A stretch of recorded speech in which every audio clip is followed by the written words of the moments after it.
اللہ تبارک و تعالیٰ نے قرآن کریم برہان رشید میں ارشاد فرمایا وَآثَرَ الْحَيَاةَ الدُّنْيَا فَإِنَّ الْجَحِيمَ هِيَ الْمَأْوَىٰ، کہ جس نے دنیا کی زندگی کو ترجیح دی آخرت کی زندگی پر تو بے شک اس کا ٹھکانہ جہنم ہی ہے۔ وَأَمَّا مَنْ خَافَ مَقَامَ رَبِّهِ وَنَهَى النَّفْسَ عَنِ الْهَوَىٰ فَإِنَّ الْجَنَّةَ هِيَ الْمَأْوَىٰ، اور جو شخص اپنے رب کے سامنے کھڑے ہونے سے ڈرا، اپنے نفس کو خواہشات سے دبائے رکھا، روکے رکھا، تو بے شک اس کا ٹھکانہ جنت ہی ہے۔ وَلِمَنْ خَافَ مَقَامَ رَبِّهِ جَنَّتَانِ، جو اپنے رب کے سامنے کھڑے ہونے سے ڈرا اس کے لیے 2 جنتیں ہیں۔ ان آیات مقدسہ کے متعلق میں 2 روایتیں 2 احادیث مبارکہ آپ کے سامنے عرض کرتا ہوں۔ پہلی روایت حضور تاجدار مدینہ سرور قلب سینہ امام الانبیاء صلی اللہ تعالی علیہ وآلہ وسلم نے ارشاد فرمایا، جب بندے کا دل اللہ تعالیٰ کے خوف سے کانپ اٹھے تو اس کے گناہ اس کے جسم سے اس طرح جھڑتے ہیں جس طرح خشک درختوں کے پتے جھڑتے ہیں۔ بڑی تیزی کے ساتھ مسلسل اس کے گناہ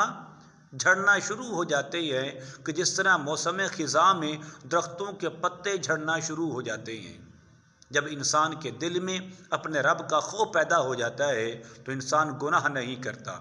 جب انسان کے دل میں اپنے رب کا ڈر پیدا ہو جاتا ہے تو پھر انسان اس کی عبادت اور اس کی بندگی سے کبھی سستی نہیں کرتا۔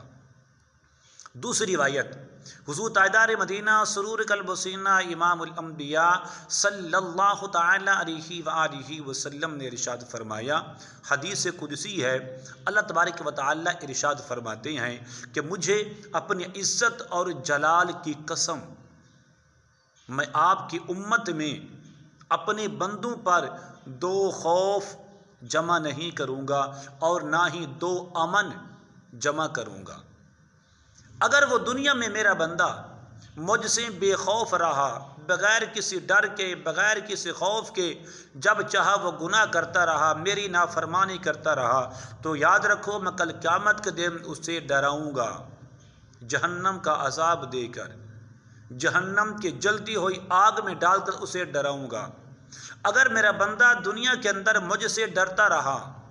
میرا خوف کھاتا رہا، میری عبادت اور بندگی میں لگا رہا، مجھے منانے میں، مجھے راضی کرنے میں لگا رہا، میرے پیارے آقا کی مقدس سنتوں کے مطابق زندگی بسر کرتا رہا، تو میں کل قیامت کے دن اسے بے خوف کر کے جنت کی اعلیٰ نعمتیں عطا فرماؤں گا۔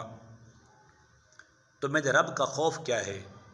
میرے رب کا ڈر کیا ہے کہ انسان ہر عمل کرنے سے پہلے ضرور سوچے کہیں ایسا تو نہیں میں گناہ کر رہا ہوں۔ علماء کرام نے لکھا ہے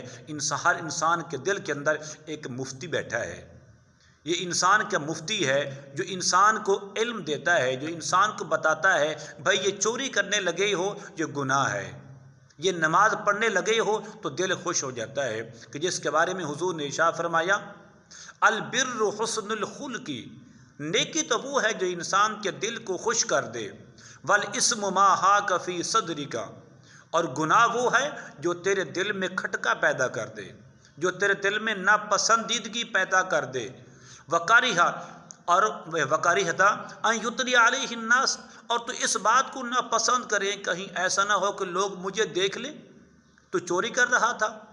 تو اللہ اس کے رسول کی نافرمانی کر رہا تھا، تو شراب اور زنا کر رہا تھا۔ تو سارے کام جب انسان اچھا کام کرتا ہے تو انسان کا دل خوش ہو جاتا ہے، اس کا نام نیکی ہے۔ جب انسان برا کام کرتا ہے تو انسان کا جو دل ہے، جو انسان کا ضمیر ہے، یہ انسان کو بھی